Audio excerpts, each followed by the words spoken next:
Feinstein. Thank you very much, Mr. Chairman, and I just would like to compliment the witness. I think you're doing very well, and as you can see, this is a bit of a tough place. So, Judge, one of the issues that I often discuss with nominees, particularly to the Supreme Court, is the issue of abortion. I've asked the three most recent Supreme Court nominees about this issue, and so I'd like to discuss it a bit with you today. In 2017, I asked Justice Gorsuch about this during his confirmation hearing. I asked him to expand on a comment he had made about his belief that precedent is important because it adds stability to the law. In response, Justice Gorsuch reiterated his belief that precedent is important because, and I quote, once a case is settled, that adds to the determinacy of the law, end quote. He also stated that Roe has been reaffirmed many times. I also spoke with Judge Kavanaugh about this issue in 2018. I asked him whether he believes that Roe was settled wrong, and if so, whether it was correctly settled. Justice Kavanaugh said that Roe, quote, is settled as a precedent of the Supreme Court, end quote. He said that Roe, quote, has been reaffirmed many times over the past 45 years, and most prominently, most importantly, reaffirmed in Planned Parenthood v. Casey, end quote. And he described Casey as having the value of a precedent on precedent, end quote. I most recently spoke about this issue with Justice Barrett in 2020.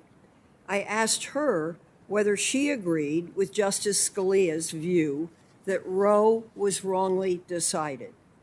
She committed to, quote, obey all the rules of stare decisis, end quote, if faced with the question of whether to overrule Casey. She said she had, quote, no agenda to try to overrule Casey, end quote. So here's the question.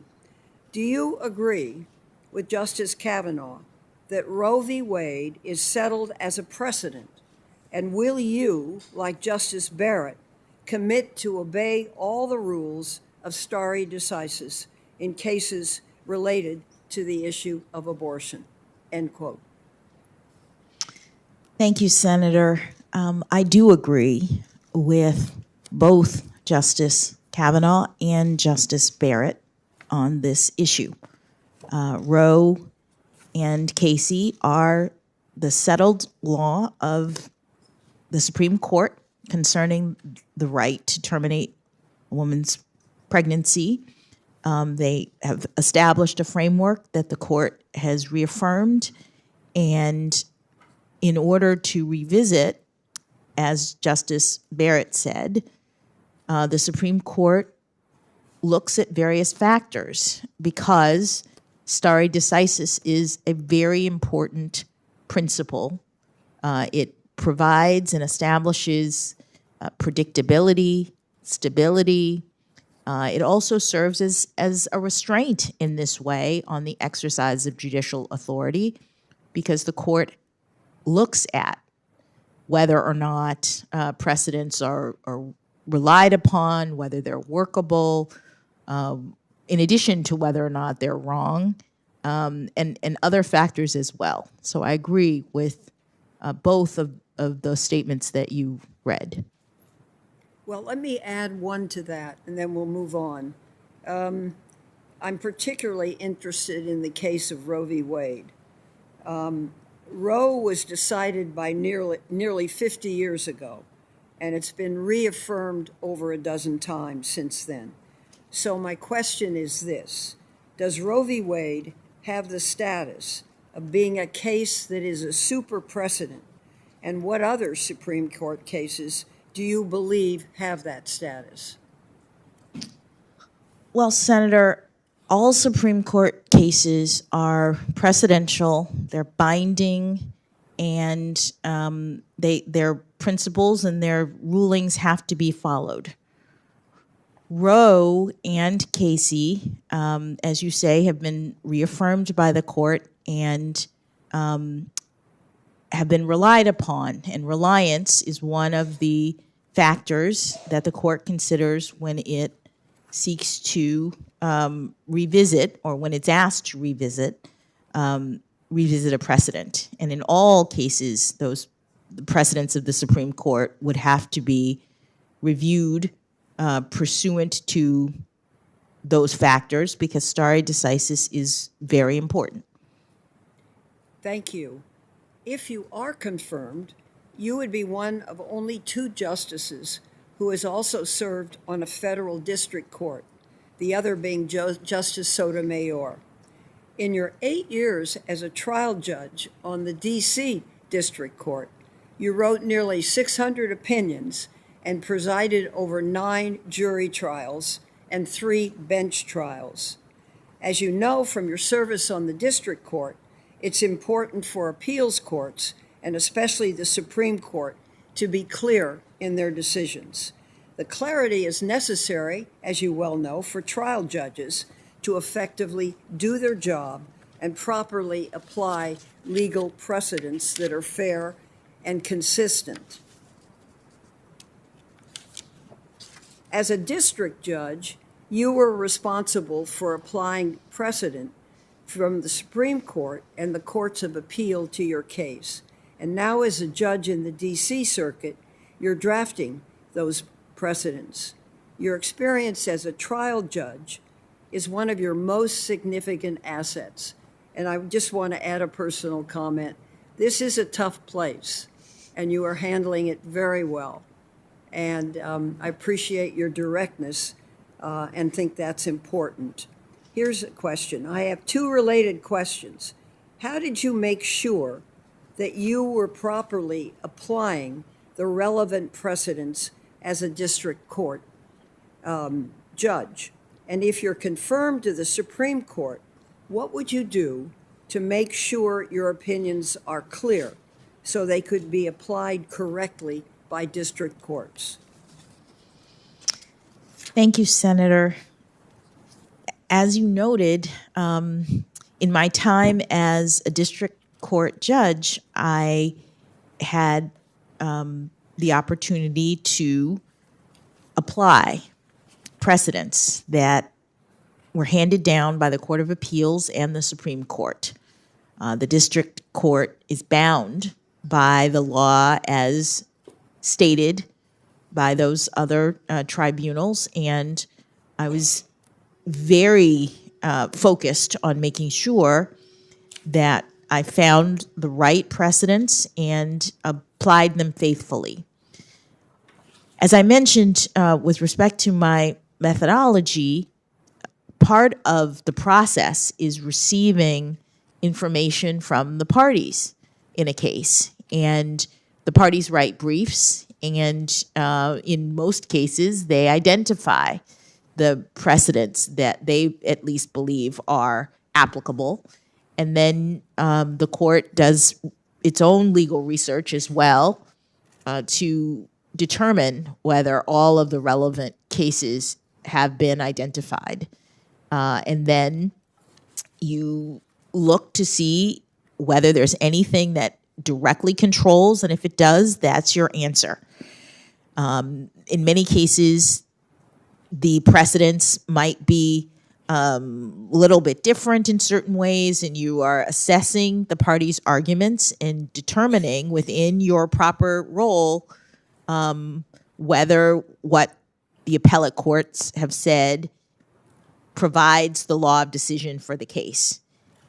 But what's important, as you've mentioned, is the clarity by which courts of appeals and the Supreme Court need to operate, and so that the lower courts can actually follow the precedents. And I'm very conscious of that, as you said, as someone who has had to follow precedent, and I would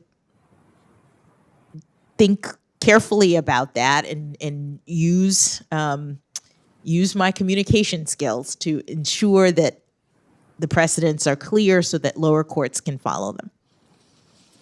Thank you. I'd like to discuss quickly a letter this committee received in support of your nomination from the International Association of Chiefs of Police. And as you know, this is the world's largest professional association of law enforcement leaders. And the letter states, Judge Jackson has several family members in law enforcement, and we believe this has given her a deep understanding of and an appreciation for the challenges and complexities confronting the policing profession. During her time as a judge, she has displayed her dedication to ensuring that our communities are safe and that the interests of justice are served. And so, Mr. Chairman, I'd like to put this letter in the record, if I may. Without objection. Thank you. I understand that your brother served with the Baltimore Police Department for several years. So here's the question. How, if at all, has having several family members in law enforcement impacted your understanding of the law or your approach to your judicial service?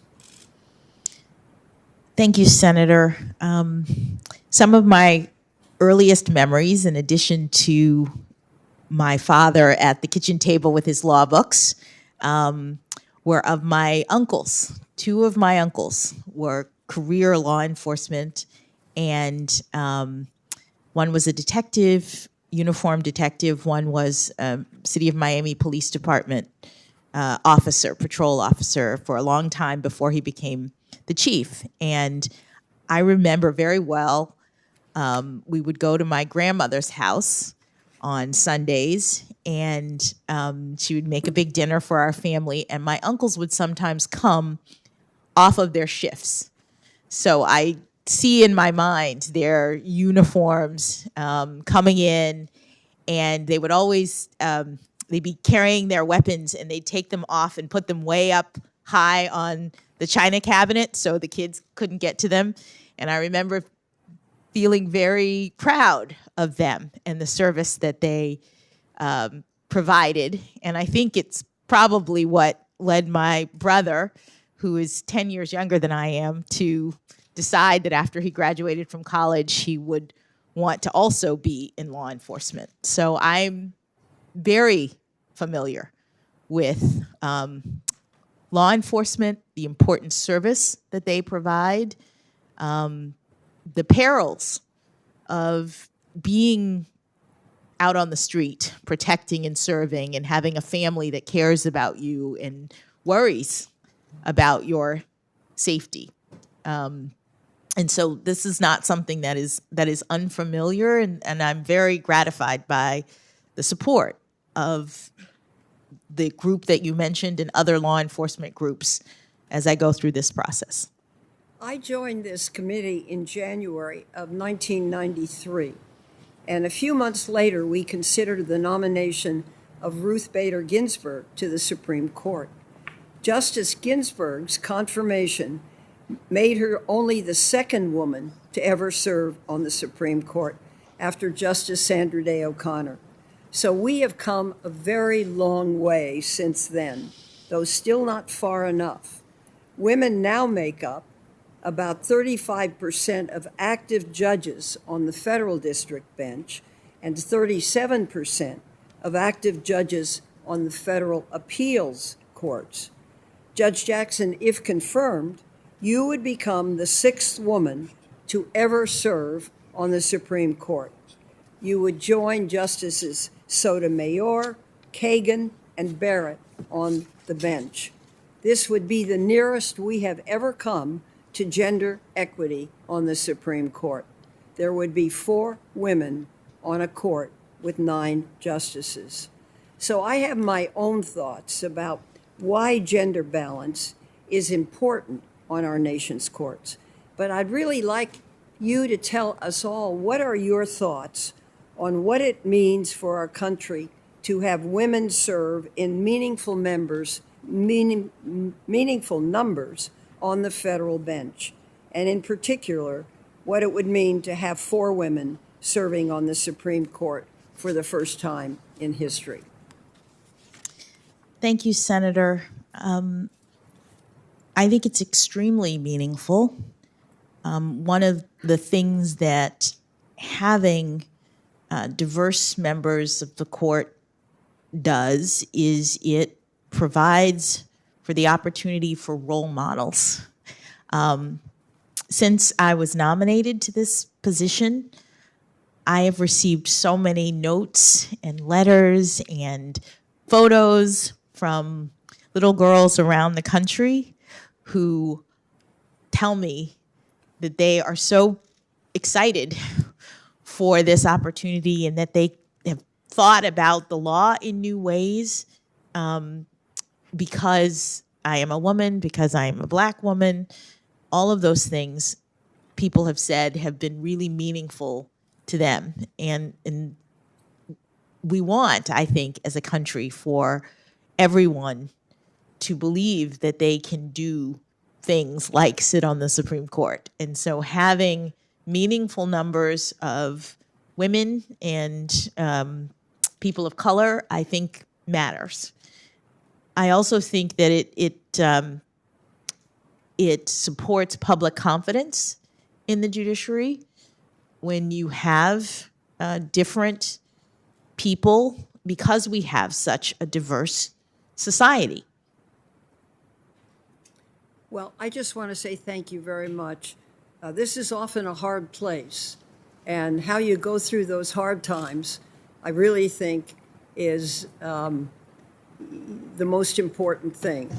And it's pretty clear to me that you go through hard times by holding your head up high and doing well. So I thank you very much. Thank you, Senator.